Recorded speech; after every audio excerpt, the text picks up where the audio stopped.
Hola, qué bueno que nos acompañen en este día. Mi nombre es Raquel Urroz, responsable de coordinar Diálogos Abiertos, un programa que reflexiona en torno a temas de la sociedad, la cultura y la historia.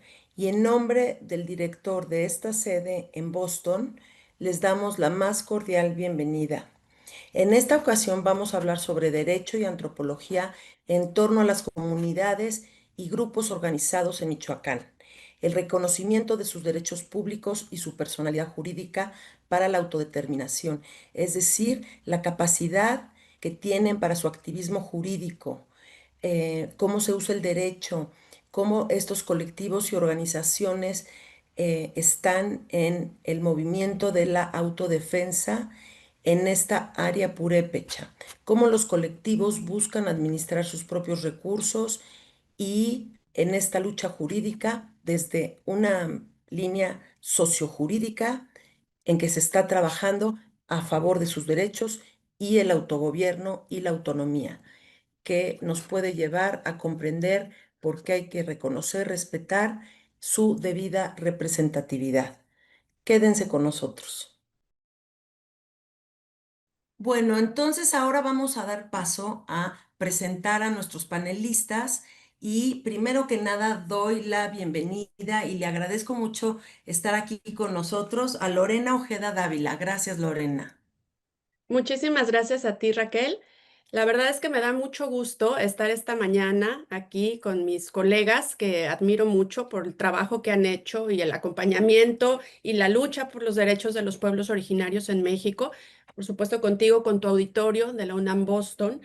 Y bueno, pues en este programa muy feliz de compartir lo que tengo ya muchos años estudiando. En realidad te comparto a ti y al auditorio que yo comencé a interesarme por los temas sobre el pueblo purépecha, primeramente estudiando la lengua con un profesor que desafortunadamente ya partió, pero que era extraordinario, generoso, muy sabio, Tata Alberto Medina de Pichátaro. Y en aquellas épocas, estoy hablando 1995, yo empecé a estudiar la lengua purépecha con él y poco a poco, bueno, estaba estudiando también la licenciatura en historia, otros temas, siglo XIX, historia político-administrativa, pero capturó tanto mi atención la manera del profesor de compartir su conocimiento y su cultura que me fui interesando cada vez más por estos temas, aun cuando yo no pertenezco a al pueblo purépecha.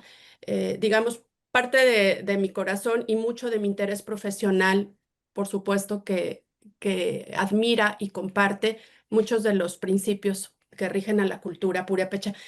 Así fue como me interesé de estos temas y bueno, ahora ya tengo pues quizá 25, 28 años trabajando temas interdisciplinarios, desde la historia, la antropología, los estudios sobre el patrimonio y sobre la memoria de los pueblos. Así que será un placer compartir desde mi perspectiva este tema con mis colegas. Gracias, Lorena. Cuéntanos tú, Ángel, un poquito, por favor, cómo llegaste a estos temas, cómo te acercaste a esta región de México y de dónde nació tu interés. Claro que sí, Raquel. Pues antes que nada, agradecerte la invitación. Es para mí un gusto acompañar aquí a la UNAM Boston en este programa y sobre todo el gusto de compartir con excelentes académicos y buenos amigos Orlando y Lorena en este espacio, ¿no? Y pues sí, te cuento, yo soy de Guadalajara, yo nací en la ciudad de Guadalajara, ahí crecí, ahí me eduqué y mi inicio profesional, soy abogado, estudié mi licenciatura en la Universidad de Guadalajara y me especialicé en derechos humanos. Justo en ese momento, en el 2011, cuando se reformó la Constitución y todo el mundo jurídico estaba hablando de derechos humanos, me involucré con el activismo de derechos humanos desde entonces y durante algunos años estuve trabajando en la Ciudad de México y en otros espacios promoviendo activismo de derechos humanos en general. Después de algunos años yo me empecé a sentir un poco frustrado sobre los límites del derecho para transformar la realidad, ¿no? O sea, cuando sale uno de la carrera cree que va a cambiar el mundo y que va a promover justicia, ¿no? Y que el derecho, cree mucho en el derecho. Me duró muy poco esa etapa. Y cuando me empecé con esa frustración de ver que las cosas no iban saliendo como yo esperaba promoviendo derechos humanos, escuché de las luchas de los pueblos indígenas en Michoacán y en particular de la lucha de Cherán. Este, y ahí empecé a informarme y a conocer un poco más sobre cómo los pueblos organizados y movilizados estaban consiguiendo transformar su realidad de una forma que ONGs de derechos humanos muy profesionales, desde mi opinión, no estaban siendo tan exitosas. Entonces ahí empezó la curiosidad y después tuve el privilegio de poder sumarme y empezar a contribuir. Creo que fue en el 2019 cuando empecé a acompañar ahí algunos de los esfuerzos de la mano de Orlando y otros compañeros del colectivo de Emancipaciones. Ya Orlando les platicará un poco más de la organización, supongo, que tuve el privilegio de empezar a involucrarme, a contribuir y a aprender muchísimo de la manera en que los pueblos indígenas de Michoacán están usando el derecho para transformar la realidad de formas muy importantes. Así que un gusto poder compartir reflexiones al respecto aquí con ustedes. Muchas gracias, Ángel, por estar aquí. Orlando, me gustaría que nos compartieras un poquito cómo te acercas a estos temas, desde dónde es tu perspectiva y que te presentaras, por favor. Hola Raquel, hola compañeros, compañera Lorena, Ángel, un placer estar aquí con ustedes. También un gusto participar en este programa de la UNAM Boston, desde la UNAM Morelia, ¿no? Que también siempre es importante la colaboración entre nuestros distintos espacios como Universidad Nacional. Bueno, yo creo que aquí mi participación con las comunidades indígenas en realidad es una cuestión que se asemeja a algo que se ha hablado ya en antropología latinoamericana, ¿no? Nos dicen algunos antropólogos, antropólogas como Miriam Jimeno, que la diferencia de hacer antropología en el sur, en América Latina, es que compartimos la realidad con los pueblos, con las comunidades, con los sectores que habitualmente la antropología estudia. Nosotros no somos antropólogos del norte que vamos a hacer estudios a un lugar y nos vamos miles de kilómetros después a vivir una realidad distinta, ¿no? Si bien los pueblos y las comunidades indígenas tienen sus especificidades culturales, muchas condiciones económicas, culturales, de inseguridad, de seguridad, de democracia, son compartidas, son más compartidas. En este caso, a mí me tocó involucrarme con las comunidades porque me lo pidieron, ¿no? Por necesidad, ¿no? Yo estaba estudiando mi doctorado en antropología y yo ya no quería saber nada del derecho, ¿no? Estudié derecho en la licenciatura aquí en Michoacán, pero justamente en el proceso, pues muy conocido, más conocido aquí en Michoacán, que es el de Cherán, los comuneros no tenían abogado y bueno, en algunas ocasiones previas me habían pedido mi acompañamiento para algunas sugerencias, algunos consejos y ahí pues fue justamente en una asamblea media improvisada que pues me vi como impulsado, no sé por qué, para pues ayudarles, ¿no? Decía, bueno, no hay mucho que perder de todas formas, ¿no? No hay abogado, entonces pues mínimamente algo se podrá hacer. Y pues desde ahí hasta ahora, ¿no? Desde 2011 hasta ahora, seguimos trabajando con comunidades, ya no nada más con Cherán, ahorita participamos con comunidades de los 4 pueblos originarios y pues eso, combinando la antropología y el derecho, ¿no? Que para tener una visión pues que intente transformar algunas cuestiones con compañeros, compañeras también valiosas, porque pues es un trabajo que hacemos entre varias personas, varios académicos, académicas, algunas de la UNAM también, y que formamos junto con Ángel esto que llamamos el colectivo Emancipaciones. Gracias, Orlando. Ahorita no, más adelante nos vas a contar un poquito más a detalle de emancipaciones. Eh, Me gustaría como para que nos involucren al público en general, que nos den desde su punto de vista una reflexión de por qué, o sea, la mirada ha cambiado de este país en este siglo, ya no es como en el siglo XIX y XX, yo creo, en donde el Estado buscaba homogenizar y tener una soberanía o defensiva frente al mundo y salir con un mismo rostro, ¿no? Y presentarnos bajo el mismo rostro, ¿no?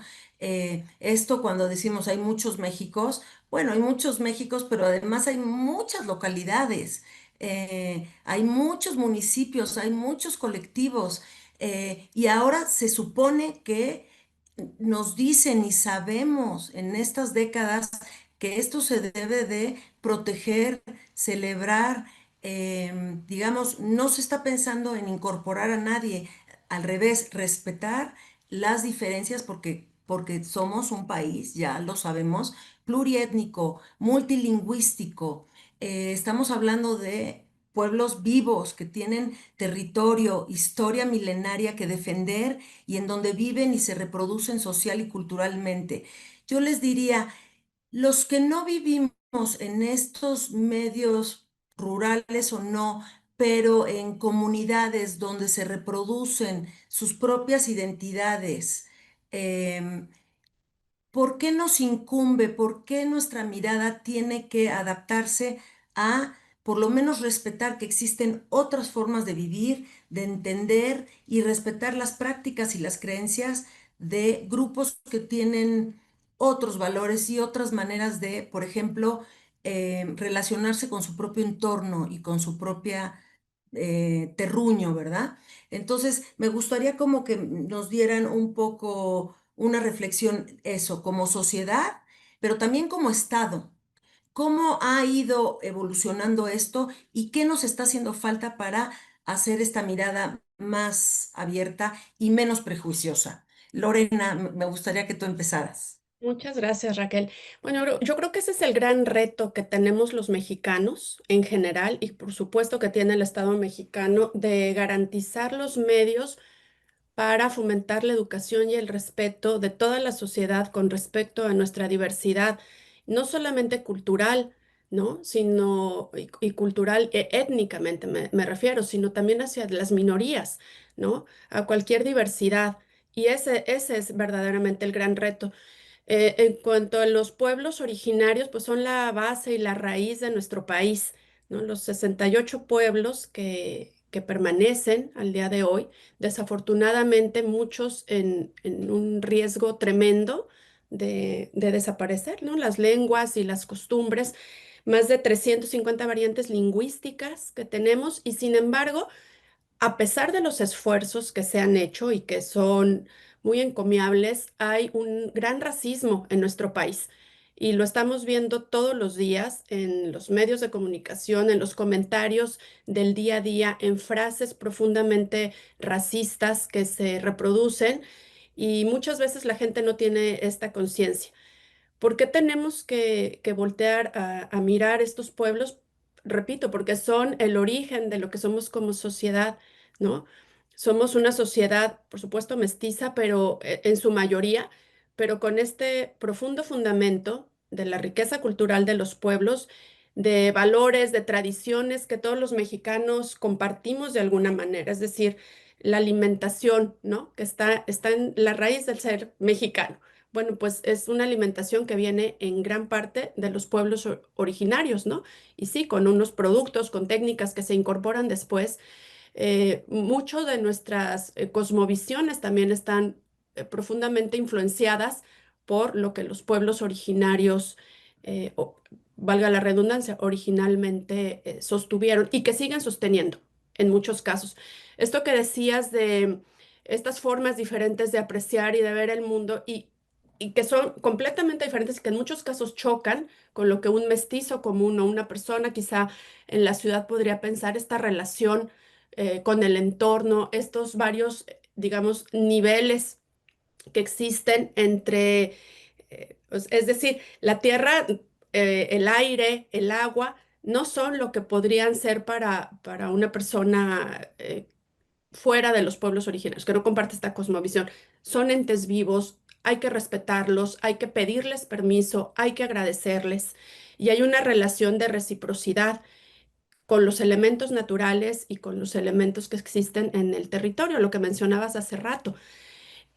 La comunidad tampoco termina, y esto pues lo saben mis colegas, las personas que han estudiado, pero sobre todo las personas de los pueblos. La comunidad no termina en donde están los límites fijados muchas veces de manera arbitraria o poco clara por las autoridades agrarias en diferentes momentos de la historia de México.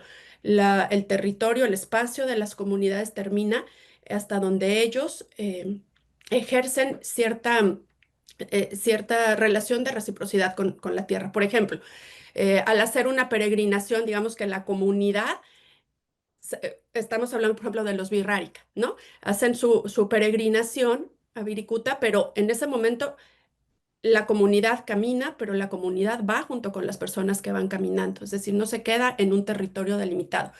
Y esto es muy difícil de entender y esto también ha ocasionado muchos problemas, por supuesto, desde los mestizos, em, porque evidentemente, y esto es un problema grandísimo, pues han invadido, han despojado a los pueblos indígenas y muchas veces se dice "Es que ese ya no es su territorio, pero dentro de la cosmovisión de los pueblos originarios sí lo es.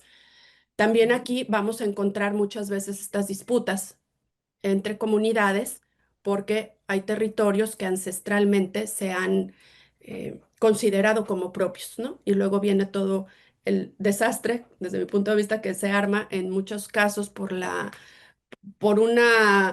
por las resoluciones presidenciales o por las disposiciones de las autoridades agrarias que no reconocen, que no toman en cuenta el sentir de los pueblos, ¿no? Y que no se dialoga y que no se llega a un acuerdo.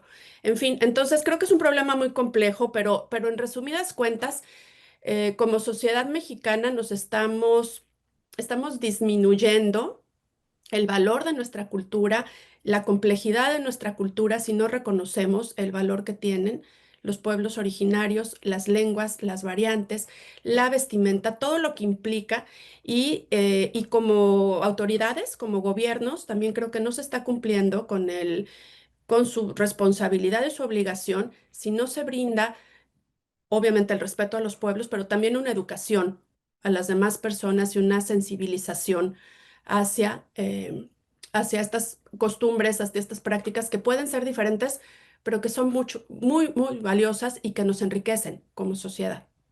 Ujú.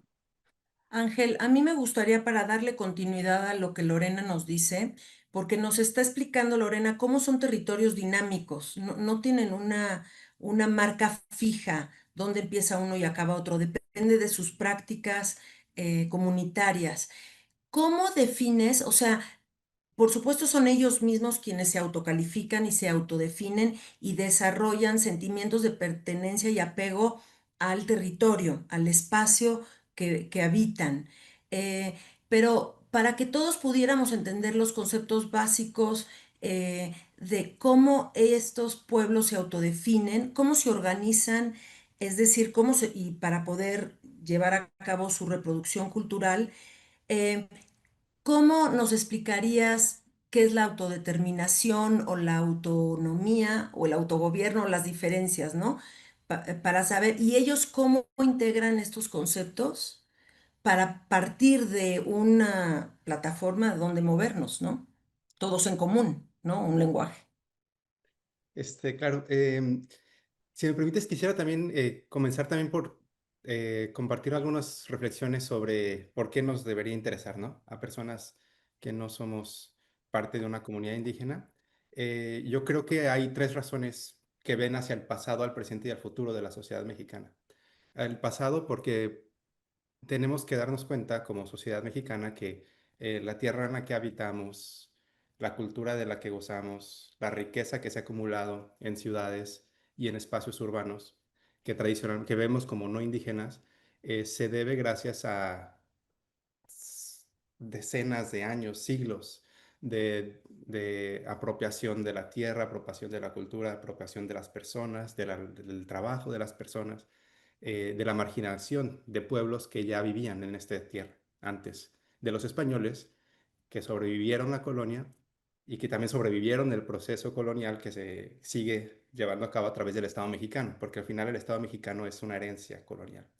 No es como que la colonia se haya acabado cuando México se hizo independiente, sino que incluso cuando México se hizo independiente, el Estado mexicano continuó con la violencia y la desposesión de pueblos indígenas. Entonces, el pasado, por justicia histórica, porque les debemos mucho, porque México es lo que es hoy gracias a todo lo que le ha extraído de los pueblos indígenas durante tanto tiempo. El presente, porque pues, son parte de la sociedad mexicana hoy. Hoy nos estamos dando cuenta, o el Estado mexicano se está dando cuenta de que México es una nación es un Estado plurinacional, pluricultural, y reconoce que los pueblos contribuyen a fortalecer la cultura, eh, el tejido social, la política, la economía del Estado mexicano, ¿no?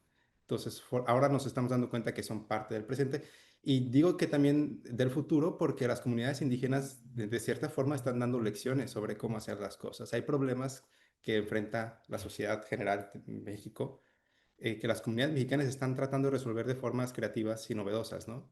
Eh, que no han podido, que han funcionado en pueblos y comunidades que dan luz hacia un horizonte nuevo y que la comunidad más, la sociedad más en general, este, debería reconocer y estar interesada en aprender. Y porque se puede aprender mucho de los pueblos, o sea, luego está esta como noción un poco más de que los vemos o se ven como algo del pasado, que viven la tradición, cuando en realidad eso es más como del egocentrismo de la persona que se ha beneficiado de un sistema colonial y que no reconoce que en muchas formas la comunidad que se vive en los pueblos está por delante de las instituciones que existen del proceso de colonia. Pero bueno, entonces eso es como eh, de por qué creo que nos debe interesar, ¿no? Y sobre cómo las comunidades, bueno, es que las comunidades son los descendientes actuales de pueblos que han existido desde entonces, ¿no? Pueblos que se organizaban desde antes de que llegaran los españoles, que se siguieron organizando durante el tiempo de la colonia, que han logrado, obviamente adaptando sus formas de organización, pero que han logrado mantener una identidad independiente, ¿no? Ya sea a través de la lengua, a través de la cultura, a través de las tradiciones. Obviamente la religión juega mucha parte y naturalmente no es que hayan sobrevivido sin haberse modificado, ¿no? Eh, ha habido mucho sincretismo, ha habido muchos cambios, pero de alguna forma sobrevive esa capacidad de la comunidad de generarse una identidad propia alrededor de tradiciones, costumbres y culturas propias, ¿no? Em, Y pues la autodeterminación significa pues el derecho de todos los pueblos, que todos los pueblos tienen, al menos jurídicamente es el derecho de todos los pueblos a determinar su sistema político y a conducir libremente su desarrollo económico y social, es decir, el derecho de los pueblos pues de perseguir sus ambiciones, sus aspiraciones, su futuro, ¿no? Y de decidir la forma en la que se organizan. Y los pueblos como pueblos indígenas, pertenecientes a una nación a un estado plurinacional, cuentan con ese derecho de autodeterminarse y decidir cómo perseguir su futuro, cómo organizarse internamente, cómo reconocerse entre ellos mismos, eh, etcétera, ¿no? Creo que esa... mm, Sí, sí. Orlando, cuéntanos, sumando lo que han dicho los colegas, cómo se lucha, cómo los jóvenes resisten y luchan y se preparan cada vez con mayor organización y seriedad. No sé si seriedad es la palabra correcta o de forma más sistematizada, no lo sé, eh, para que las comunidades y los colectivos tengan una conciencia jurídica, digamos. No sé si está correcta mi pregunta, pero prefiero dejártelo a ti, a tu reflexión. Sí. Bueno, yo voy a aprovechar, Raquel, si me permites, la reflexión de Lorena y de Ángel, porque creo que se engarzan bien las palabras que yo quiero decir. Hay dos dimensiones, ¿no?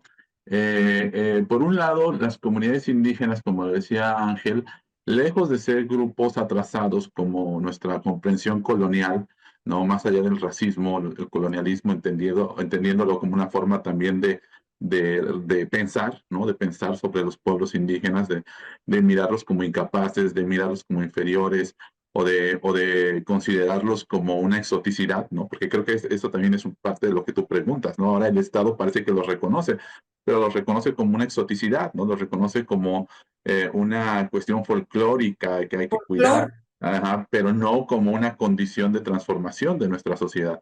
Lo que uno puede ver a lo largo del tiempo es que los pueblos indígenas, por su circunstancia de subalternidad, de vulneración, han tenido que históricamente formarse como maestros en la resistencia, ¿no? Ya lo decía también Ángel, o sea, no han resistido nada más a la colonia, no han resistido nada más al México liberal del siglo XIX, donde se les intentó despojar de sus tierras, no han resistido nada más a las campañas de educación del indigenismo integracionista posrevolucionario, en donde también se intentó eliminar sus lenguas, ¿no? Al neoliberalismo, al extractivismo, a la inseguridad que hoy imponen los grupos delincuenciales en México, ¿no?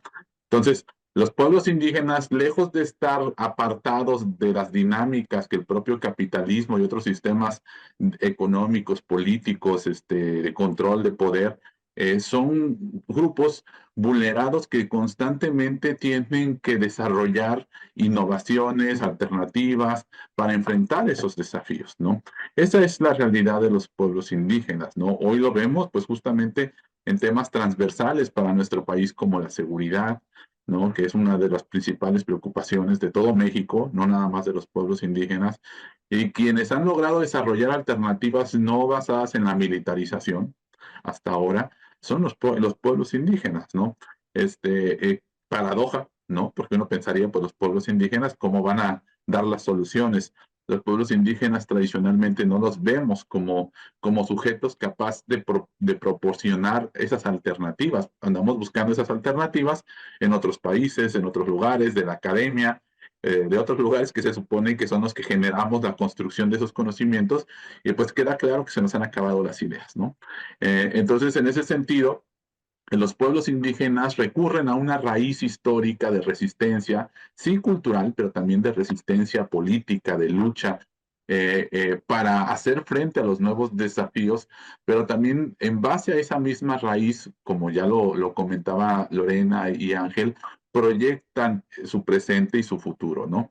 Y una de las cuestiones que hemos estado trabajando con otros compañeros es cómo, por ejemplo, los estudiantes, los profesionales, los abogados, activistas, militantes de derechos humanos, podemos aprender tanto del uso del derecho que han hecho las comunidades indígenas a lo largo de la historia de los siglos. No, yo he planteado en un reciente trabajo que las comunidades indígenas tienen una tradición jurídica propia, ¿no? En donde, por ejemplo, para ellos no hay una contradicción en usar el derecho y la movilización política. O sea, para ellos no es un tema de o uso la ley o me movilizo políticamente, tomo carreteras, hago acciones políticas, etcétera. La historia desde la colonia nos dice que así han usado las comunidades indígenas el derecho y la política para las dos cosas al mismo tiempo, algo que parece imposible para la racionalidad moderna, ¿no? O usas la ley o te movilizas políticamente, o usas la constitución o haces la revolución. Y eso para las comunidades indígenas no tiene sentido, ¿no? Y no tiene sentido en función de su propia base cultural, de sus propias necesidades, de sus propias capacidades y de sus propias condiciones. Entonces, creo yo que nosotros, por ejemplo, no los jóvenes, bueno, no nosotros, los jóvenes que están formándolos, pero nosotros mismos los que estamos participando en estos procesos de resistencia, hay mucho que aprender de las comunidades indígenas si nos interesa justamente una sociedad más justa, si nos interesa una sociedad sin violencia, en donde los derechos humanos también sean susceptibles de reentenderse, no solamente en una matriz cultural, sino también adecuados a los principios culturales de los propios pueblos. De ahí podemos, creo yo, aprender muchos, los estudiantes, los abogados, litigantes, los jueces, etcétera. Ahora que se abre justamente una oportunidad para una nueva impartición de justicia en este país, que ojalá se pueda también abrir a estos conocimientos de las comunidades indígenas, ¿no? Entonces, yo creo que no es casual, pongo un ejemplo, de esta dinámica que estoy diciendo, que los primeros actores sociales en México que movilizaron la reforma al artículo primero de la que se refería Ángel fueron los propios pueblos y comunidades indígenas. Es decir, ¿cómo entonces grupos que nuestra propia ciencias sociales en México han estereotipado como atrasados, como incapaces, como siempre en la resistencia mínima, ¿no? Se dieron cuenta que se había reformado la Constitución en el artículo primero y fueron los primeros que la movilizaron en los tribunales.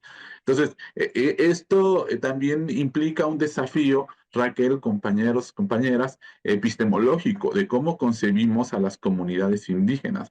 Las comunidades indígenas, justamente por esta tradición de resistencia y por estas necesidades, siempre están creo yo, o generalmente están, no sé, siempre también es una palabra que no, pero generalmente están alertas de los cambios, ¿no? De las nuevas herramientas que se pueden usar, ¿no? Entonces, guardan esta paradoja de lo tradicional y de lo posmoderno, ¿no? Y creo yo ahí que justamente nuestra forma de pensar muy estructurada de una visión dualista, dicotómica, moderna, etcétera, enfrenta graves problemas para entender estas formas en que las comunidades hacen suya la vida, ¿no? Hace un momento Lorena nos hablaba, por ejemplo, de la migración de Viricuta.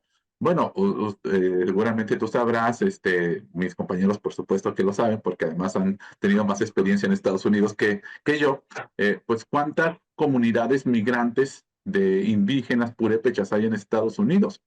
Muchísimas. Y las comunidades en Estados Unidos siguen haciendo sus fiestas patronales en Estados Unidos, siguen siendo la comunidad, mandan apoyo económico a sus comunidades. Es decir, son comunidades transnacionales, son comunidades trilingües, ¿no?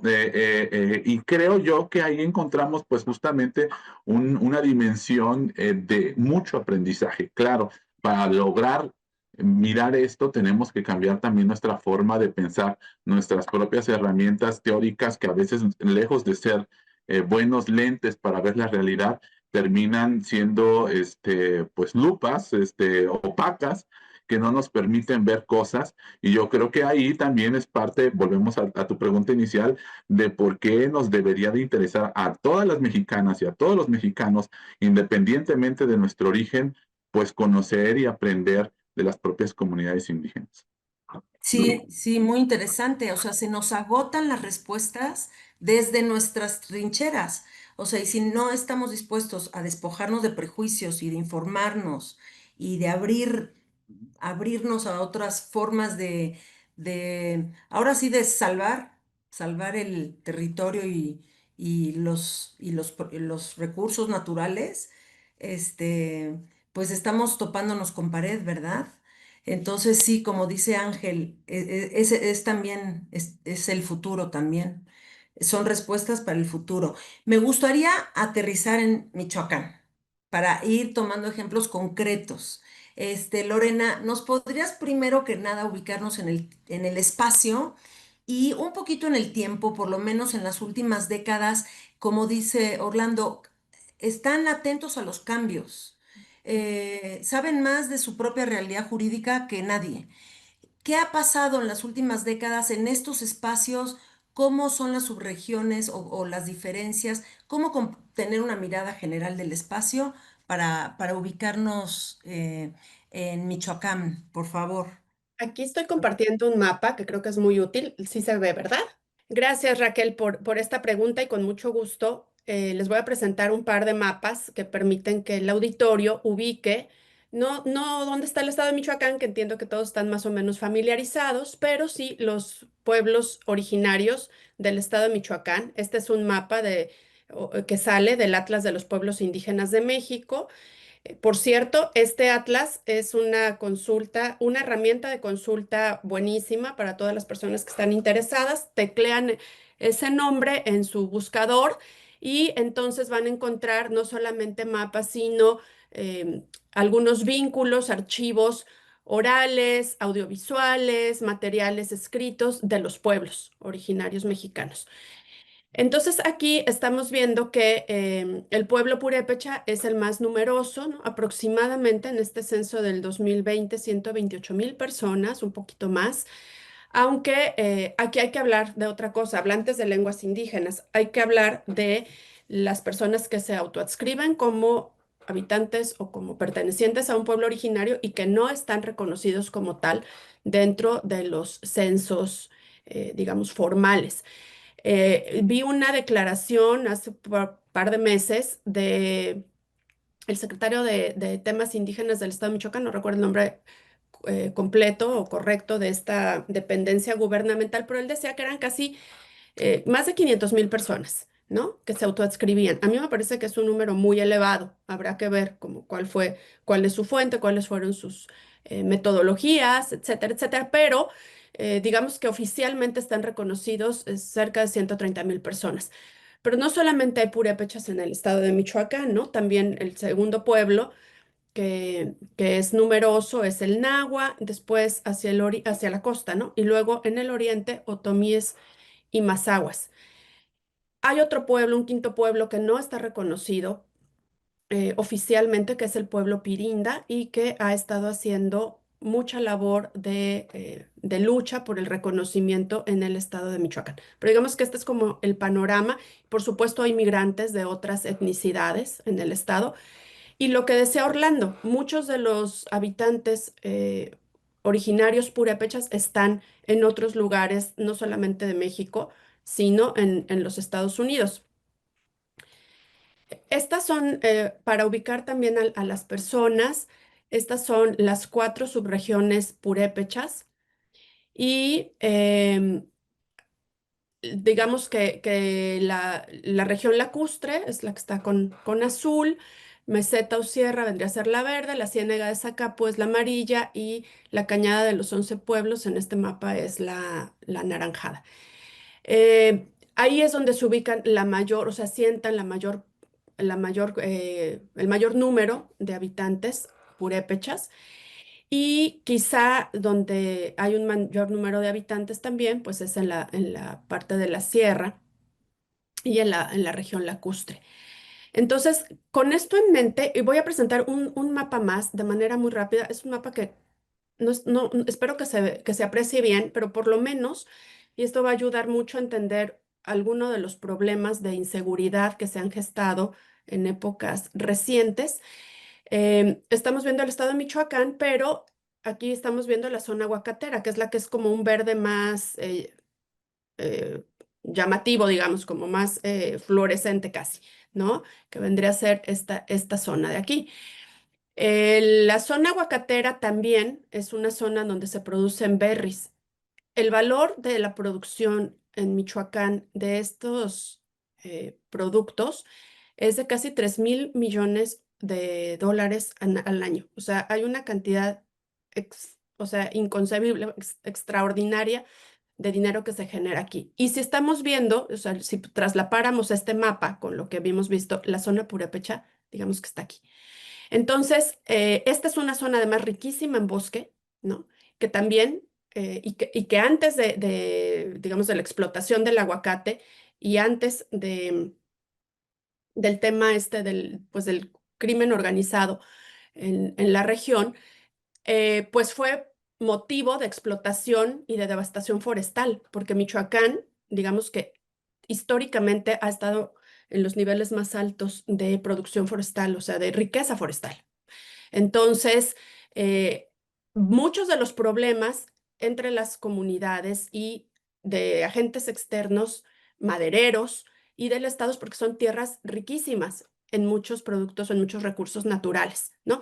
No se diga, digo, estas son zonas que han carecido de agua actualmente, pero no se diga el lago de Pátzcuaro, que ustedes habrán visto en los últimos años, me refiero a los últimos 2 o 3 años, una desecación tremenda y gravísima y tristísima de este lago. Y en parte por condiciones del cambio climático, pero también en parte por denuncias de que diariamente se extraían más de 100 pipas o se extraen, ¿no? Supuestamente se está combatiendo más de 100 pipas de diferentes puntos del lago de Pátzcuaro para regar las huertas aguacateras.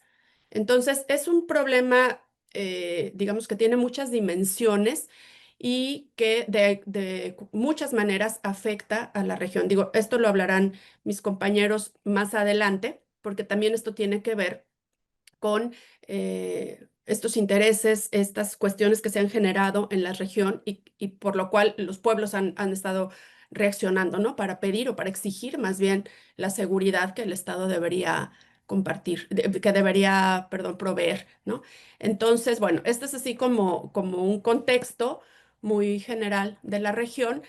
Y decir también que, contrario a estas políticas de homogeneización del Estado mexicano, los pueblos se han estado organizando muy tempranamente. O sea, los purépecha tienen una historia muy importante de resistencia y que data de la época prehispánica. O sea, que no es nada nuevo, ¿no? Es un pueblo que resiste, es un pueblo que lucha, que se planta frente a los enemigos y que exige el respeto, digamos, a la integridad de su territorio y de su gente. Hay por ahí muchos recuentos de que los mexicas nunca lograron conquistar, ¿no? La zona purépecha o la zona llamada Tarasca en aquel entonces.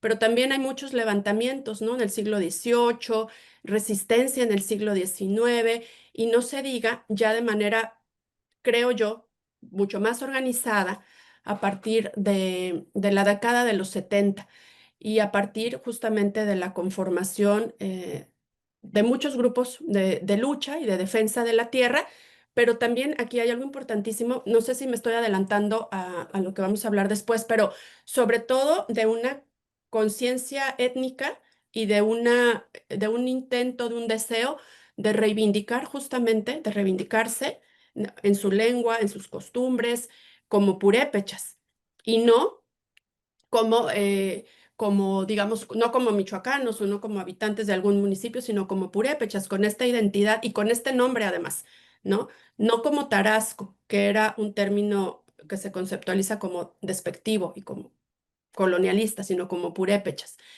Y en ese sentido, pues hay dos organizaciones, una muy temprana, en 1970, eh, me refiero específicamente a la reivindicación étnica y cultural, que es el concurso del pueblo purépecha de Sacán, que recupera tradiciones, música, etcétera, y que sirve para hermanar, decían ellos, a pueblos enfrentados ancestralmente por este conflicto de límites, etcétera, pero también el Año Nuevo Purépecha, que surge ya en los 80. Y entonces ellos, de alguna manera, estos grupos comparten algunos postulados, divergen en algunas otras posturas, pero ambos en las regiones de influencia que ha venido creciendo han sido muy importantes para, digamos, para presentar como una visión de unidad, de unificación de la cultura purépecha y del pueblo purépecha frente a divisiones internas que existieron, pero que en estos momentos de fiesta se reivindican y se celebran. Y también creo que a partir de entonces y de las luchas, la lucha de Santa Fe de la Laguna, que es también un parteaguas, ¿no? En el 79 y luego el surgimiento del Año Nuevo Purépecha allá mismo en Iguazio desde el 83, digamos que empiezan a articular de una manera muy sistematizada la lucha.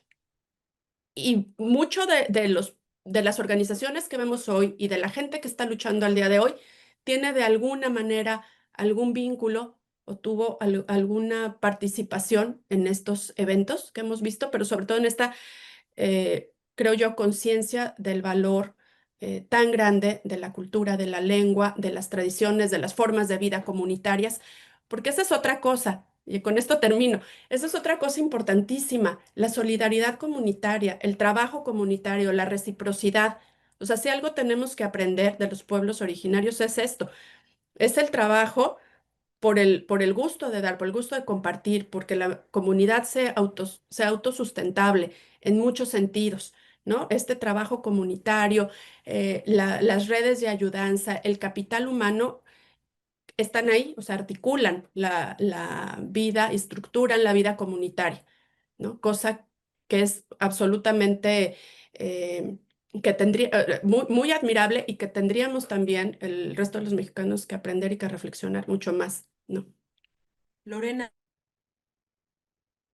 y de alguna forma estos grupos están enlazando subregiones, por ejemplo, la meseta y los pueblos que están en los lagos se están uniendo para, digamos, organizar, por ejemplo, el Año Nuevo Purépecha. O sea, hay subregiones que entonces se unen Bueno, sí, o pero no, o sí. separadas.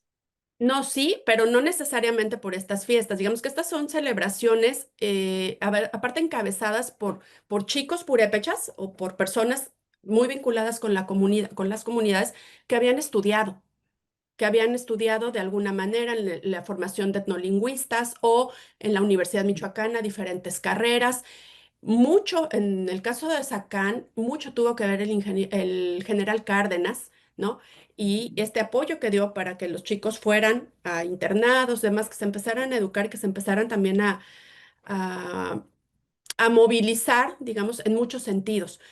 Pero no necesariamente.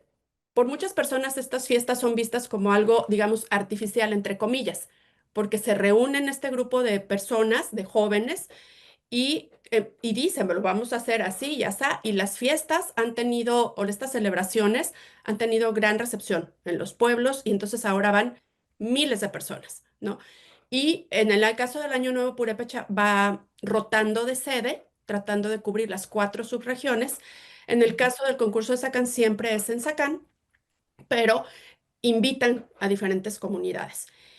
Y bueno, aquí voy a decir entre paréntesis porque quizá el auditorio no lo sepa, pero el pueblo purépecha, digamos que ha sido reconocido, y no es porque esto tenga que venir de fuera, pero sí permite comprender la dimensión de la riqueza cultural de las expresiones del pueblo purépecha al ser reconocidos también por la UNESCO como Patrimonio Cultural de la Humanidad. La pirecua, el canto tradicional de los purépechas, las celebraciones de la Noche de Muertos, o sea, los rituales a las ánimas, pero también la cocina tradicional, ¿no? Que es la mexicana, pero pues el paradigma es el michoacano y obviamente es el purépecha. Entonces, digamos, todo esto se empieza a celebrar, pero más allá de eso y más allá de estas fiestas, el propio ciclo festivo y ritual y agrícola de las comunidades es en donde sí se generan de manera, digamos, muy, o sea, ancestral y de manera cíclica y no falla estas visitas entre las comunidades. Por ejemplo, las fiestas del Corpus van rotando, no todas caen el mismo día, sino, por ejemplo, en la región del lago, pues tienen su calendario con el fin de que, pues hoy es aquí, entonces vienen todos los de las comunidades cercanas, ¿no? La próxima semana le toca a otra comunidad y van los de todas las comunidades. Se activan mecanismos obviamente, de reciprocidad en la visita, pero también ciertos circuitos comerciales. La gente Ujú. son muy conocidos los purépecha por la maestría de sus artesanías, el altísimo grado de especialización de las artesanías. Y entonces, en muchas de estas circuitos, digamos, se movilizan y se venden, ¿no? Se activan estos circuitos de comercio también. En fin, Sí. entonces, estas fiestas son importantes. Interesante. O sea, porque una es nivel local, otro es nivel más regional y hay elementos distintos en cada escala, digamos, de participación y de comunidad, ¿no? Entonces, o sea, es complejo, ¿no? Porque, Sí, porque ahí hay diferentes escalas espaciales en donde se unen. Perdón, no sé si Ujú. así está me bien gustaría entendido.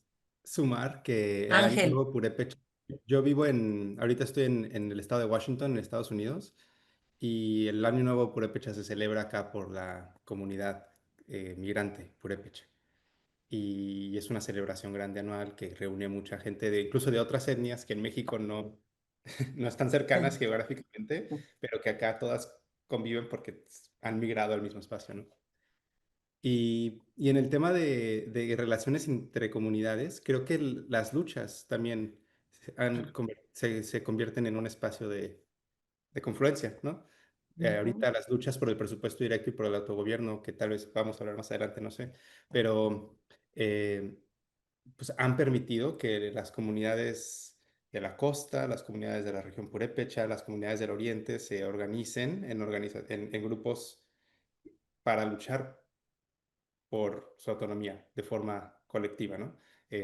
Para como unir fuerzas, en este caso, en los últimos años, por el presupuesto directo, que es el derecho a acceder a recursos públicos. Y, y pues ya existen organizaciones que integran varias comunidades de varios pueblos con ese objetivo. Eh, Yo quisiera añadir algo que también me parece súper importante de eso que está diciendo Ángel. Eh, Muchas veces tendemos a pensar, ¿no? Que estas luchas se dan de alguna manera orgánica, que existe esta unidad, esta armonía, ¿no? Al interior de los pueblos.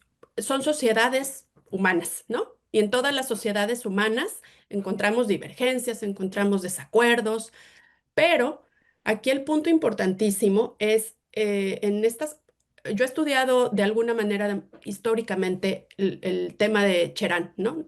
No tanto quizá ahora como mis colegas que son expertos en el movimiento actual, sino qué pasó antes. Y uno ve en la comunidad que había algunos conflictos de tipo político, ¿no?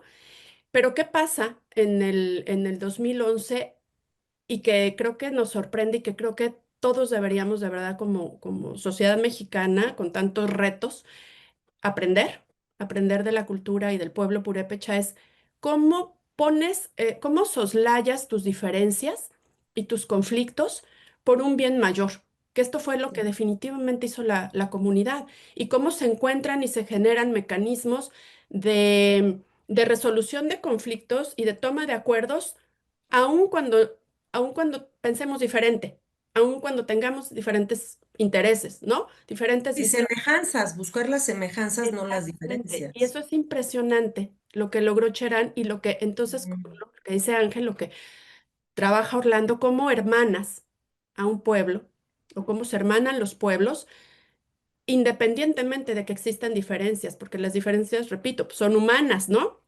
Cada uno tenemos diferentes formas de pensar, pero cómo eso queda en un término ya muy lejano, pero vamos entonces a lograr estos acuerdos frente a lo que nos está afectando como pueblo, como sociedad, que son muchísimos elementos, ¿no? Es el crimen, pero es que también son los muchos intereses empresariales, también son políticas públicas ineficientes o funcionarios ineficientes.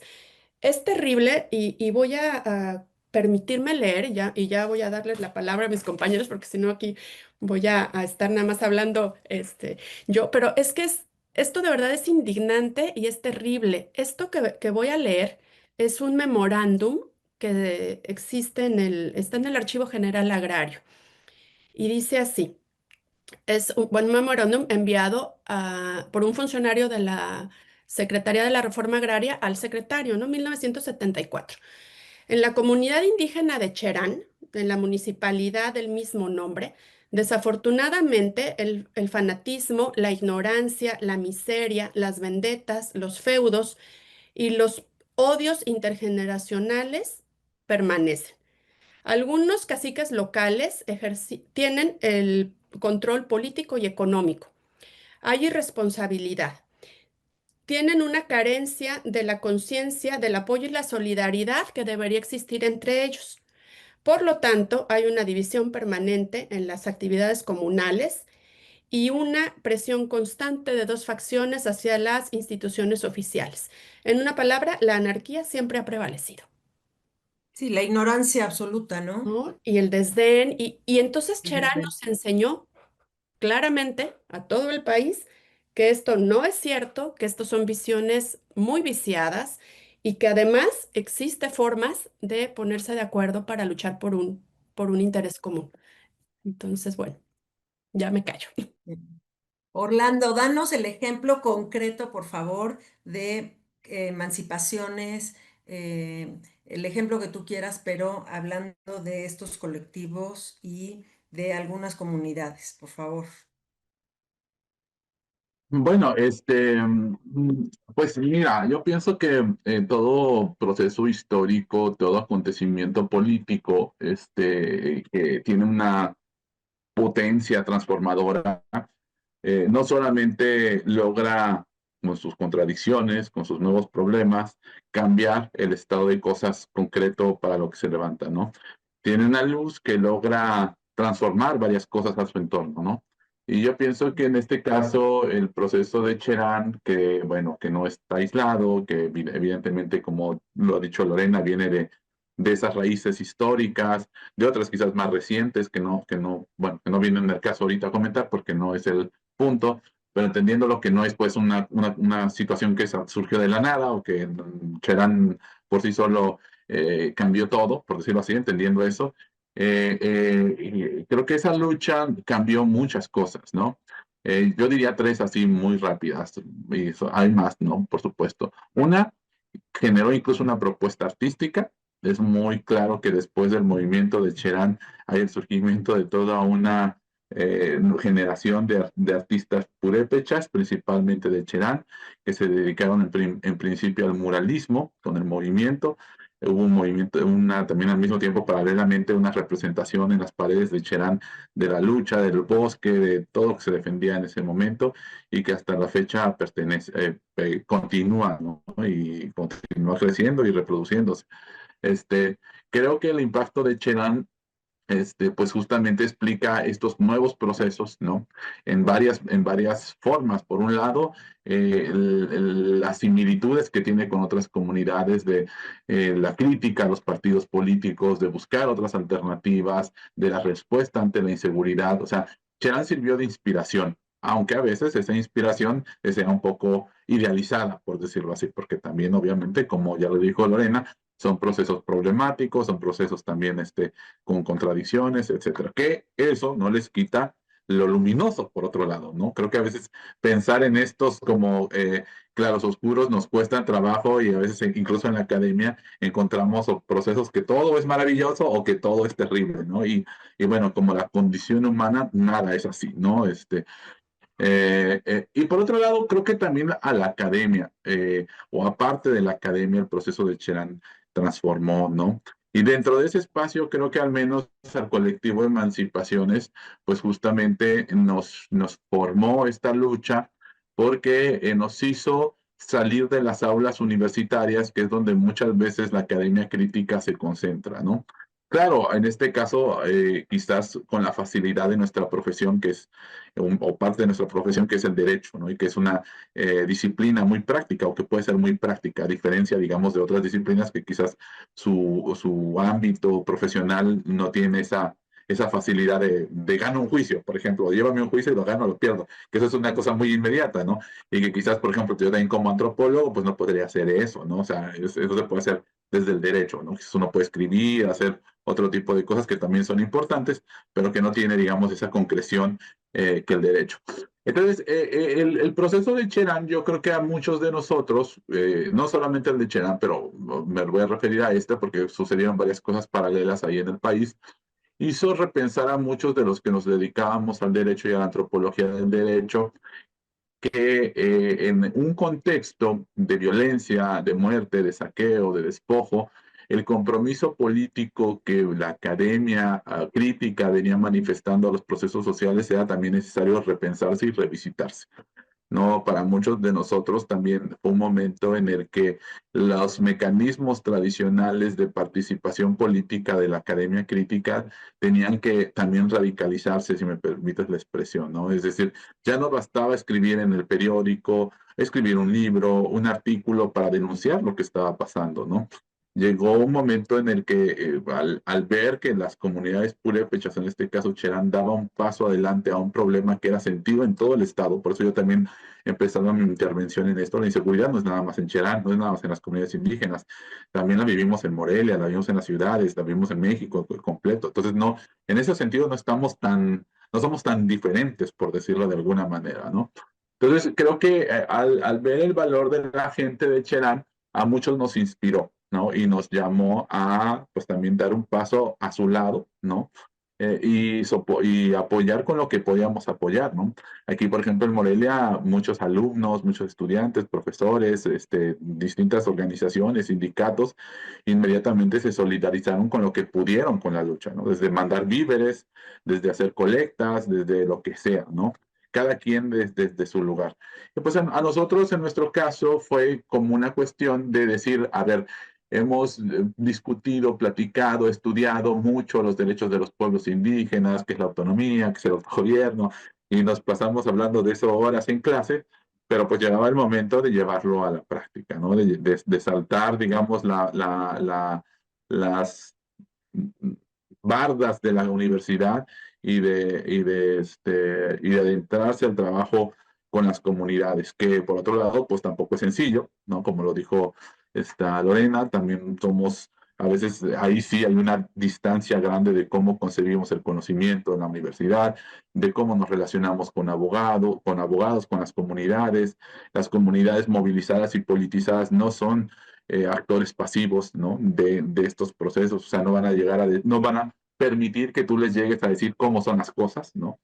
Y creo que ahí en esa exigencia, en ese tránsito, pues las comunidades moldearon mucho al colectivo Emancipaciones, ¿no? Y creo que a una nueva propuesta de hacer antropología del derecho. Otra, por ejemplo, que surgió muy paralela fue el tema de la desaparición forzada. También empezó a haber colectivos de antropólogas, principalmente mujeres, que empezaron a apoyar a los colectivos de desaparición. Y ya no era, pues, insisto, nada más escribo un artículo. Y digo, no porque eso sea menor, por supuesto que esa es nuestra función central, ¿no? Pero era también de, pues, voy a la comunidad, estoy ahí, trabajo ahí, participo ahí, de alguna manera estás codo a codo, ¿no? Entonces nosotros eso es justamente lo que nos ha permitido ir como construyendo una nueva línea de conocimiento sociojurídico que nos permite o que intenta pensar con los movimientos y desde los movimientos la justicia, el derecho, la democracia, etcétera. Porque desde la academia, no, lo que nosotros vemos, desde un espacio tradicional de la academia, no estamos en esa situación de necesidad, de urgencia, de hostigamiento que vive una comunidad. Las soluciones que necesitan las comunidades que viven en esas condiciones, como las de Michoacán, no pueden esperar un año, no pueden esperar un sexenio, no pueden esperar a que cambien los diputados, no pueden esperar a que haya una nueva elección. Son cosas que tienes que resolver aquí y ahora, que está en juego la vida, que no es un debate académico, ¿no? Que no es un debate de autores, por decirlo de alguna manera. Y creo que eso es lo que nosotros hemos intentado hacer, sí, de la mano, y aprendiendo de las comunidades indígenas. Es lo que creo estos procesos también han ayudado a construir pues nuevas formas de pensar y de hacer y de practicar el derecho, la antropología y otras ciencias sociales. Sí, o sea, llevarlo a la acción, ir a la acción, ¿verdad? Así es. Ujú. Muy interesante, más redondo, más completa esta línea sociojurídica, como tú dices, ¿verdad? Yo me gustaría preguntarte, Ángel, continuando con esto que dice Orlando, para todo esto se necesita presupuesto directo para llevar las cosas a la acción y a la transformación y al cambio. Eh, ¿Cómo estamos en los debates actuales? Aunque desde 2015 existe esto del presupuesto directo, ¿qué ha pasado con las reformas? Y si nos explicas un poquito este tema, porque es absolutamente necesario, ¿no? Para acompañar a la acción y al cambio, supongo. Sí, claro, sí que esto va a ser un poquito más abogadil, pero con gusto te explico. Eh, si se me pasa algo, Orlando, y me comentas, ¿no? Pero las luchas ahorita lo que se está luchando en Michoacán son presupuesto directo. Es lo que se ha llamado presupuesto directo, que por cierto, esa es una formulación que surgió de las comunidades. En la Constitución, en las leyes, no existía nada que dijera derecho al presupuesto directo. Eso fue un derecho que las comunidades crearon a través de sus luchas jurídicas. Y eso surge, como decía Orlando, Cherán fue una inspiración. El resultado de Cherán, después de su movilización en 2011, hubo un juicio que fue presentado por el colectivo Emancipaciones, ahí de la mano de Orlando y de mis otros compañeros. Creo que en ese momento estaban Erika, Bárcena y Lucero y Alex, ¿no? Este, que consiguieron por primera vez en la historia de México que un municipio, todos en México vivimos en municipios, pero esa fue la primera vez que consiguieron que un municipio fuera declarado municipio indígena y que fuera gobernado no por un presidente municipal y un síndico con, con su cabildo y eso, ¿no? Que fuera gobernado el municipio a través de una institución de gobierno indígena, que fuera reconocido como un municipio indígena. Y Cherán pudo lograr eso porque Cherán es un municipio al mismo tiempo que es una comunidad indígena. Y entonces como que las estructuras del derecho mexicano y la estructura de organización comunal coincidían en el sentido de que la Suprema Corte nada más reconocía, pues el municipio que ya existía se va a convertir en un municipio indígena y ahora va a ser gobernado de la manera que la comunidad decida. Y eso tuvo como consecuencia que el presupuesto que el gobierno público, el gobierno de México asignaba al municipio de Cherán empezaba a ser administrado por el gobierno comunal a través de su consejo comunal. Y pues con dinero implican muchas cosas, ¿no? Porque ya que tienes acceso a recursos, tú puedes de verdad empezar a ejercer tu autodeterminación. De muy poco sirve que la ley te diga, ah, eres un pueblo y tienes libre determinación para perseguir tu futuro y administrar tus recursos si no tienes recursos, ¿no? O sea, en el mundo en el que vivimos, pues es muy importante, ¿no? El acceso a recursos, principalmente dinero. Entonces, a partir de Cherán, y que Cherán fue una inspiración, otras comunidades empezaron a buscar ese mismo nivel de autonomía, ¿no? A ejercer ese derecho para volver, veían que Cherán estaba construyendo un futuro que parece que era porque es prometedor. Entonces ellos, otras comunidades empezaron a decir, ah, ¿por qué nosotros no? Hagamos algo similar. El problema fue que, em, si no estoy en correcto, Cherán es la única comunidad en Michoacán que es al mismo tiempo municipio y comunidad. En Michoacán, la mayor cantidad de comunidades no son municipios, ¿no? Son como tenencias, se les dice, que son como localidades dentro de municipios. Entonces, jurídicamente se complicaba mucho poder hacer la misma estrategia jurídica de O Cherán. sea que no son cabeceras todas Ujú. No y son son cabeceras. sujetos de un municipio, Ajá, son menores. localidades más pequeñas y por lo general minoritarias dentro de un municipio. Entonces, jurídicamente no se puede hacer ese empalme.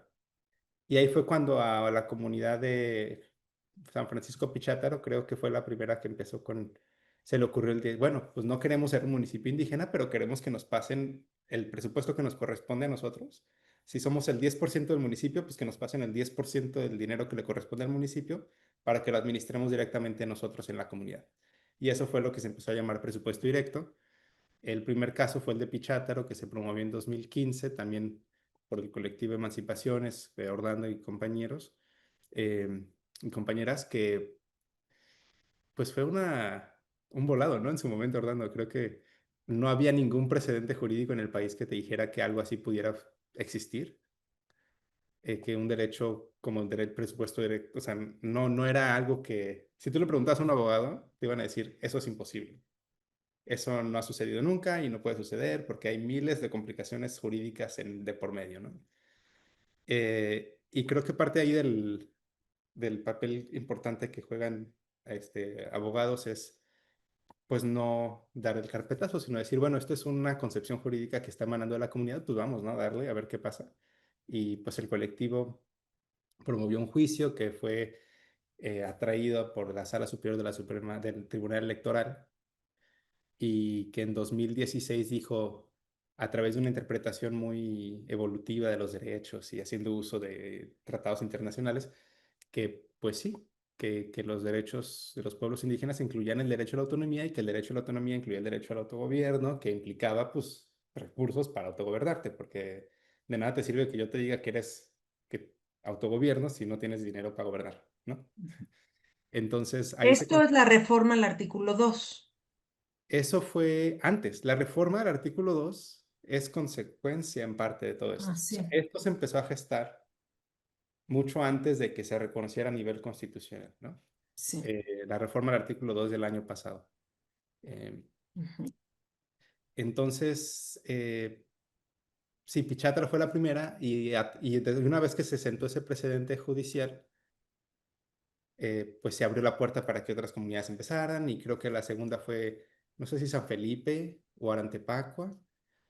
Y luego Santa Fe de la Laguna, luego vino La Cantera, luego Cheranástico, y al principio era como lento y de repente empezaron muchas comunidades a perseguir esa misma lucha, ¿no? Y Actualmente, hoy, ¿cuántas comunidades cuentan pues ya con perdí la cuenta. presupuesto? La última vez que conté eran 35, Ah, pero cada año se han sumado muchas. Yo creo que Orlando tiene más el pulso de ahorita cuántas son. Son 45 al día de hoy, ¿no? Son 45 al día de hoy. Creo que hay una cosa que sería importante también comentar a lo que está diciendo Ángel o sumar a los comentarios, es un poco la raíz, ¿no? O sea, entendiendo que es necesario como un poco volver al inicio del Estado mexicano y particularmente de la configuración del municipio en Michoacán. En el siglo XIX, bueno, y previo, las comunidades indígenas intentaron constituirse como ayuntamientos, como cabeceras de ayuntamientos en la transición de la colonia a la independencia. No sé, Raquel, y sobre todo el público que nos esté siguiendo, si tienen conocimiento, pero en Oaxaca, por ejemplo, hay más de 400 municipios, ¿no?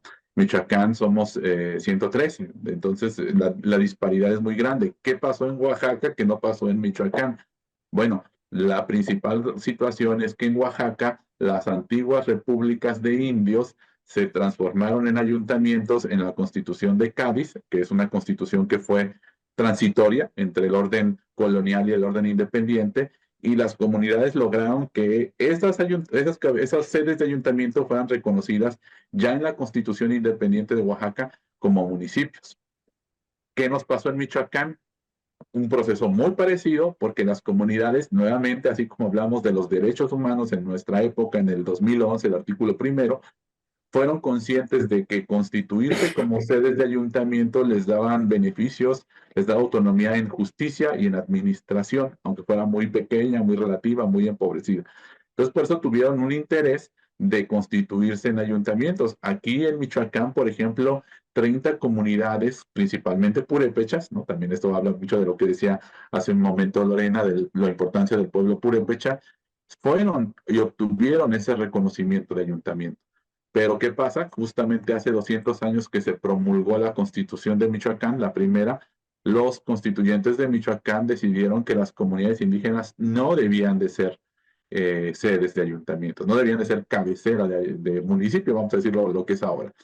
Y con esta situación lo que ocurrió es una relación que también ya decía Ángel de neocolonialismo, en el que el Estado a través de los gobiernos municipales siguieron discriminando, excluyendo, despojando a las comunidades indígenas. Las comunidades indígenas que perdieron esa calidad de municipio o de sede de ayuntamiento, finalmente terminaron siendo subordinadas y controladas por gobiernos municipales. Entonces, el caldo de cultivo de esta explosión de pensar que hoy hay 45 comunidades que han logrado acceder viene desde allá. Y más recientemente, en los 80s, que se hacen una serie de reformas al gobierno municipal de la distribución de los recursos, porque en los 80 se les empieza a dotar a los municipios de recursos económicos y de atribuciones de gobierno, fortalecerlos más en ese tema. Entonces las comunidades indígenas primero intentan la remunicipalización, es decir, que se les reconozca como municipios, no lo logran, y este camino termina siendo como una solución intermedia, decirlo así. Ya lo decía Ángel, no me hagas pues municipio, porque es más complejo, pero lo que se logra es que se les reconozca con las mismas atribuciones de gobierno que un gobierno municipal, pero con usos y costumbres, y que se les transfiera el presupuesto, ¿no? Como digo, la base está esa exclusión política desde el origen de Michoacán hasta, digamos, también una exclusión económica, porque tampoco nada de esto hubiera ocurrido si los municipios efectivamente, los gobiernos municipales efectivamente cumplieran con su obligación constitucional de distribuir equitativamente el presupuesto. Pero lo que nosotros vemos es que el propio colonialismo existe hasta en la propia administración pública del gobierno municipal, porque a las comunidades indígenas prácticamente no se les invertía nada. Entonces, ese es el motor también material de esta lucha, ¿no? De decir, no podemos seguir así porque pues estamos en nación. Por eso las comunidades indígenas son las que tienen peores servicios básicos. No hay luz, no hay seguridad, no hay salud, no hay nada. Pero no es por una cuestión abstracta, son por decisiones políticas concretas de los gobiernos municipales, de los gobiernos estatales, que es importante, digamos, advertir, ¿no? Ujú. Sí, sí, comprendo más o menos. No está tan fácil. Pero bueno, esto lo voy a editar ya, ya me reí. Me gustaría para ir cerrando que den una reflexión final, sumando un poco ahorita lo que dijiste, Orlando, de el reto está entonces en darle esa voz y esa fuerza a nivel comunidad, no cabecera municipal, sino comunidades, comunidades independientes o articuladas en los ejemplos que nos dio, por ejemplo, Lorena, ¿no? Del Año Nuevo, en donde se llegan a articular varias comunidades. No sé, alguna reflexión final en el sentido de logros, pero retos de lo que viene ahora, de lo que está hoy sucediendo. Es decir, cómo ordenar todo esto para que nos quedemos con con lo verdaderamente primordial o urgente y los logros que vienen en adelante. No sé, Lorena, cómo lo veas. El reto, ¿no? O sea, yo creo que definitivamente, o con todo esto, con todo este panorama del cual hemos hablado algunas pocas cosas, es un panorama muy complejo y realmente atendiendo a la historia y a las cuestiones muy recientes, pienso que quienes tienen ahora sí que no solamente la palabra, sino las respuestas son las propias comunidades. O sea, esto definitivamente no puede ser algo impuesto desde fuera, ni por académicos, ni por autoridades gubernamentales, ni por colectivos, ni por ONGs. O sea, esto quizá todos podamos ayudar o coadyuvar cada uno desde nuestra área de interés o de nuestra área de estudios o de compromiso social. Pero realmente estas estrategias y estos mecanismos tienen que venir de las propias comunidades. ¿Por qué para los oaxaqueños funciona cierta forma de gobierno? ¿Por qué para los michoacanos o para los purépechas o para la comunidad en específico? No. Y aquí también hay que hablar de otra cosa. No todos los pueblos purépecha están en este sentido luchando por lo mismo. O sea, todos están luchando, claro, por la reivindicación de sus derechos y por el ejercicio de la autonomía, pero puede tomar diferentes maneras. Y hay comunidades que de alguna manera todavía no se ponen de acuerdo si quieren pelear por el presupuesto directo o no, o por la autonomía o no, o por qué tipo de organización van a tener. Entonces, la complejidad es muy grande y definitivamente cada comunidad a su interior y con sus propios mecanismos de gobernanza y de toma de acuerdos serán quienes puedan decidir, ¿no? Cómo unificar su lucha y para qué y qué caminos va a seguir. Yo aquí quiero decir algo que me parece que es importantísimo y es la participación cada vez más activa y más pujante de los jóvenes, hombres y mujeres. Yo veo muchos estudiantes de la Universidad Michoacana que están encabezando proyectos muy diversos, ¿no?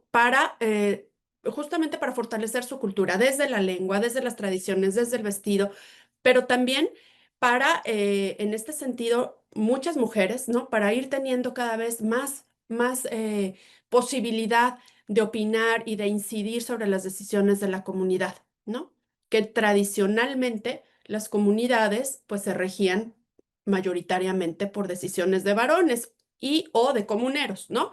Pero las mujeres han venido haciendo una grandísima lucha y a mí me parece que esto es fundamental. Entonces, en la medida en la que más jóvenes y más mujeres se incorporen a esta toma de decisiones, pues por supuesto que entonces van a encontrar mecanismos de representatividad, de inclusión, que los permitan estar fuertes, ¿no? Fuertes hasta ante tanta amenaza externa que hay. Pero esto solamente puede venir de dentro de las comunidades y pues las personas que compartimos el respeto por ellas, pues sumarnos hasta donde ellos permitan o no acompañar, permitan o no eh, incidir, ¿no? En este caso, con los colegas desde el colectivo Emancipaciones, yo no me canso de reconocer y de admirar el trabajo que han hecho, que es importantísimo, ¿no? No solamente para las comunidades michoacanas, como ya hemos dicho, todas las mexicanas y algunos otros países de América Latina que también ya están recurriendo a los compañeros para pedir apoyo en sus luchas. Es decir, realmente es una revolución, ¿no? Lo que han armado y lo que han acompañado, pero solo hasta donde las comunidades mismas lo decidan y lo permitan. Y bueno, para cerrar, pues agradecer, de verdad yo siempre aprendo de Orlando, de Ángel, y es un placer escucharlos y poder compartir esto aquí contigo, Raquel, y con tu auditorio. Muchas gracias, Lorena. Muy, muy interesante. Ángel, Pues igualmente, un placer y bueno, sobre la reflexión de qué retos quedan, coincido con Lorena, quedan muchos retos hacia el interior de las comunidades. Yo quisiera más bien referirme a los retos que tal vez nos toca a nosotros, abogados fuera. Eh, en los últimos años se ha tomado más presencia de este como reconocimiento formal en la Constitución del aspecto del pluralismo que existe en nuestro país, de los diferentes derechos de los pueblos indígenas. El año pasado hubo una reforma constitucional y creo que ya al menos a nivel discursivo ha permeado el reconocimiento de derechos de los pueblos indígenas. Eh, Digo a nivel discursivo porque creo que el reto que sigue es que permee en la manera en la que los abogados piensan y en la manera en la que las instituciones procesan y dan efecto al derecho. Los derechos de los pueblos indígenas, luego habíamos comentado con Orlando de que se ponen en el artículo 2, ¿no? Y luego se imagina el artículo 2 como constitucional, que es el que reconoce los derechos de los pueblos indígenas, como algo que le corresponde a las instituciones destinadas a los pueblos indígenas, ¿no? Al Instituto Nacional de Pueblos Indígenas, pero que no le tocan ni al SAT ni a las otras secretarías de gobierno, ¿no? Porque ellas están en otro lado, ¿no? Creo que hace falta, y va a ser un gran reto, que esos principios permeen en todo el aparato del Estado, de forma que todas las instituciones del gobierno del Estado reconozcan, no nada más a nivel discursivo, sino también a través de sus acciones, y empiecen a repensarse a ellas mismas como instituciones de un Estado plurinacional, que no solamente sirve a un pueblo general mexicano, sino que sirve a los pueblos indígenas también, y que los pueblos indígenas son pueblos con libre determinación, con sus propios sistemas normativos, y que sus sistemas normativos están al mismo nivel del derecho del Estado, que no es que el derecho del Estado esté por encima y que los sistemas normativos tengan que adaptarse a lo que diga el Estado y el gobierno, sino que es una relación como acá en Estados Unidos de Estado a Estado, de nación a nación, donde existe una relación de equiparamiento y eso es un gran reto porque implica deconstruir muchas de las cosas que se enseñan en las facultades de Derecho, de cuestionar muchas de las maneras en las que los abogados entienden su función y en las que las instituciones entienden la aplicación de sus atribuciones, que va a tomar muchos años, que no va a ser, creo que en muchas ocasiones no va a ser voluntaria, porque todo eso a veces implica la lucha de los pueblos indígenas, obligan a las instituciones a tomar ese tipo de perspectivas. No es que las instituciones, por gracia de Dios y por iluminación, de repente digan, ah, ya voy a hacer diferente las cosas, ¿no? Muchas veces implica un proceso de resistencia. Eh, pero bueno, creo que va a ser un gran reto que ojalá en los próximos años. Oye, Ángel, pero también la sociedad civil, ¿no? O sea, interiorizar como sociedad civil estos cambios de que las jerarquías estructurales de un estado-nación ya cambiaron. No sé, o sea, Claro, también desde la sociedad civil, ¿cómo interiorizamos este conocimiento y reconocimiento y respeto, ¿no? A las diversidades. sí, o sea, claro, creo que eso también es fundamental. Y, y sí, yo esperaría que también la sociedad civil y la manera en la que ya no, cuando escuchemos pueblos indígenas, ya no imaginemos no sé, la imagen folclórica que te Sí. presentan, ¿no? Sino que lo entiendas como otro pueblo que existe, o sea, que se entienda con respeto que se empiecen a sobrellevar o abandonar los estereotipos colonialistas y racistas que han existido. Creo que eso es importantísimo y creo que De también acuerdo. va a necesitar un cambio desde el gobierno, ¿no? Porque el pueblo y Ujú. la opinión pública y la cultura en general es influenciada mucho por la manera en la que las instituciones de gobierno comunican eso en la educación, en la manera en la que se presentan los programas sociales, en la manera en la que... eh, sí, no, es fundamental totalmente, yo coincido. Pero mi reflexión iba más bien a los abogados y al mundo jurídico en México que tiene ahora espero el gran deber de empezar a cuestionar y modificar sus maneras Sí, de pensar. sí, sí, excelente. Gracias, Ángel. Orlando, Eh, ciérranos, por favor, con tus reflexiones finales. sí, bueno, mira, yo creo que ese es, o sea, lo que colocas como cierre, ¿no? Es el gran desafío. O sea, desafíos, retos, incluso para sintetizarlos ya es un, es un gran desafío, ¿no? Porque como bien lo decías, y la realidad de Michoacán, y creo que en todos los estados de los pueblos es intrincada, es heterogénea, hay muchos actores, hay muchos discursos, los territorios son complejos, están cruzados por conflictos históricos, unos recientes, las nuevas políticas, por ejemplo, ahora del gobierno de la cuarta transformación, que también se empalman con las políticas neoliberales de antes. Entonces, esto es muy complejo, vamos a decirlo así, hasta mismo para pensarlo se convierte en una situación difícil, vamos a decirlo de alguna manera. Yo creo que depende de dónde nos ubiquemos, ¿no? Yo pienso que como parte del movimiento que ha tratado de posicionar estos derechos de autogobierno, diría que hay un reto, que no es el único, pero que quizás ni siquiera sé que es el más importante, pero creo que es el que está moviendo más a las organizaciones hacia allá, vamos a decirlo así. Uno que es justamente que este derecho que se construyó en Michoacán por las comunidades que ya se refirieron logre nacionalizarse. Si bien ya, como bien lo comentaste tú, Raquel, como lo comentó Ángel, ya está en el artículo 2, pareciera que entonces ya lo logramos, pareciera que ya se quedó, pues ahora tenemos el dilema que la Suprema Corte, imagínate tú, la Suprema Corte, que es el máximo tribunal del Estado, no está convencida de eso. ¿No? A pesar de que en el artículo 2 dice que las comunidades tienen derecho a la administración, ellos, como lo que dice Ángel, por esta lógica, no solamente de los abogados, de los políticos, de la academia, de un montón de actores, dicen, pero por otro lado está el artículo 115 que regula las atribuciones de los gobiernos municipales. Y entonces pareciera que el artículo 2 de la Constitución es menos que el 115. ¿No? Porque entonces los municipios no tendrían por qué atender ese derecho de las comunidades. Y entonces con esta racionalidad nos vamos, porque es lo mismo lo que decía Ángel. SAT, Hacienda va a decir, bueno, yo no tengo por qué hacer caso al artículo 2.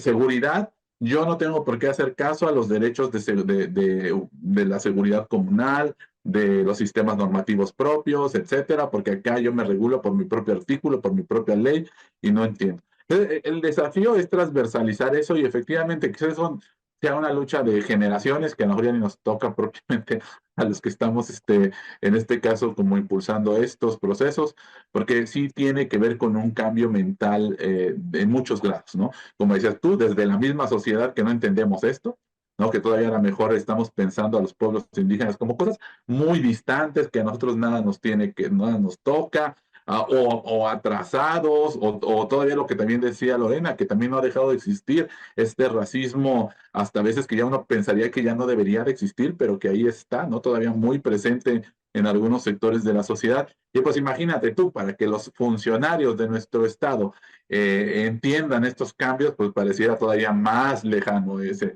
cambio. Sin embargo, pues esa lucha pues se tendrá que hacer si realmente queremos avanzar en esto, ¿no? Y pues a ver qué pasa. Insisto, empezando por nuestra Suprema Corte de Justicia de la Nación, que bueno, es quien interpreta los derechos constitucionales y que pues estamos en una situación así, ¿no? Esto no estoy siendo exagerado. Era el criterio que hace 2 semanas tenía un ministro para resolver una ley que garantizaba este tema de presupuesto directo, ¿no? Eso nos dice mucho como país, nos pone en un claro oscuro. Ahora, ¿cuál es el reto, yo diría, más importante de los pueblos? Y quizás aquí un poco haciéndolo en una generalización en Michoacán, pero también, pues yo pienso que al mismo tiempo de la sociedad en Michoacán en general y del país, pero voy a hablar de Michoacán porque el país también es muy diverso, ¿no? Yo creo que el tema de la seguridad es y sigue siendo y fue en el origen de estas luchas el tema principal, ¿no? Ahora acá en Michoacán hemos empezado a acuñar la expresión de sin seguridad no hay justicia, porque paradójicamente este nuevo gobierno ha impulsado un plan de justicia para las comunidades purépechas que implican pues obras, infraestructura, un montón de cosas, pero los quieres hacer en un terreno en donde las desapariciones, los asesinatos, el despojo del territorio, toda esta cosa que hemos visto en las noticias, que forma parte de este complejo escenario de actores, ¿no? Que muy bien referías, que se encuentra imbricado con las comunidades y con otros sectores de las sociedades, está presente. Entonces, ¿cómo podemos hablar de justicia sin seguridad? ¿Cómo podemos resolver este tema Y además una situación que ya está agravada. No es el mismo desafío que enfrentó Cherán en 2011. Lo que hoy se vive, que vivió Cherán justamente hace unos días, que vivieron o que viven otras comunidades, que viven en la costa de manera terrible, ¿no? Los nahuas, que es un territorio prácticamente abandonado, que en Zitácuaro también hace unas semanas estuvo 5 días con balaceras todo el tiempo, donde viven los mazaguas y los otomís. ¿Cómo podemos, digamos, salir adelante, ¿no? Y yo creo que ahí es un desafío que, claro, que todos tienen las comunidades, pero también nosotros, porque, insisto, ahí la suerte es compartida, ¿no? Tampoco, si bien no, por ejemplo, que fuimos abogados nosotros de Cherán, Cherán está a 2 horas y media en carro de Morelia, pero pues tampoco no es que Morelia sea otro país, no es que sea otro lugar, o sea, incluso muchas veces los mismos grupos delictivos actúan en uno y en otro lugar, ¿no? Entonces, ahí es un desafío que creo yo que, pues justamente muchas veces nos hace reflexionar o preguntarnos de qué también sirve lo que se ha avanzado si lo más básico, que es la seguridad, no se tiene, ¿no? Entonces creo que también implica ese caminar, pues con un pie lastimado o con 2 pies lastimados, mayugados constantemente por los crímenes que se cometen en las comunidades, en las ciudades, etcétera, pero que pues sin embargo se tiene que seguir avanzando, porque también, pues al menos ahora se tiene una base que permite a las comunidades tener mejores servicios básicos. Acá, como yo te decía, las utopías de la transformación radical de la sociedad es difícil pensarlo así porque la necesidad de la gente para las comunidades indígenas es desde el agua, es desde no tengo agua, ¿no? Desde no tengo luz, o sea, los servicios más básicos. Y por eso a veces también para la sociedad en general es difícil entender esto, ¿no? Incluso para algunas organizaciones indígenas es difícil entenderlo, porque muchas veces, por ejemplo, ha pasado que algunos compañeros de algunas organizaciones indígenas dicen, es que eso es una lucha por el dinero, eso es capitalismo. Pues claro, eso tú lo puedes pensar cuando tú sí tienes luz, cuando tienes educación, cuando tienes agua, cuando tienes los servicios más básicos. Pero estas comunidades que no tienen eso, ¿cómo van a decir yo no quiero el presupuesto porque eso es dinero o ese es el capitalismo? Pues por supuesto que no. Entonces, sí que nos coloca en el lugar concreto en donde estamos, pero yo creo que también aquí un mensaje clave, al menos al que a mí me gustaría concluir con esto, es que es un compromiso de todos. Si las comunidades salen adelante, nosotros salimos adelante. Y también nosotros no podemos pensar que vamos a librar el tema de la inseguridad si las comunidades no lo libran. Entonces, nuestra suerte está compartida, nuestras diferencias y cercanías, semejanzas, lo que hablábamos al inicio, son los que deben de unirnos para este desafío en común, porque no vamos a los michoacanos, los morelianos, por ejemplo, como yo, como Lorena, no vamos a salir adelante sin las comunidades y las comunidades tampoco van a salir adelante sin, digamos, la otra parte de la sociedad. Claro, a cada quien nos toca hacer nuestra parte, a cada quien nos toca ocuparnos de nuestra concreción, pero yo creo que aquí una cuestión clave es la unidad, la alianza, la empatía, la solidaridad que podamos tener unos y otros para poder resolver este que para mí es el principal desafío. Sí, sumamente interesante y necesario, como dice Ángel, abandonar estereotipos, pensar que lo que uno hace o deja de hacer afecta a uno mismo y a los otros y todos estamos de alguna forma afectados, ¿verdad? Muchísimas gracias. Creo que antes del reconocimiento y del respeto a estas comunidades indígenas y a sus milenarios usos y costumbres, se necesita el conocimiento, que eso es lo que estamos tratando de hacer. Y yo les agradezco estas luces desde la antropología, el derecho, el Estado y la historia, un poco de luces para irnos acercando a mundos tan complejos, pero que nos competen a todas y todos. Pues yo les agradezco muchísimo, ha sido un placer enorme. Nuevamente les agradezco por haber aceptado participar en este programa y al público igualmente por su atención. Nos encontraremos hasta la próxima edición de Diálogos Abiertos. Hasta luego.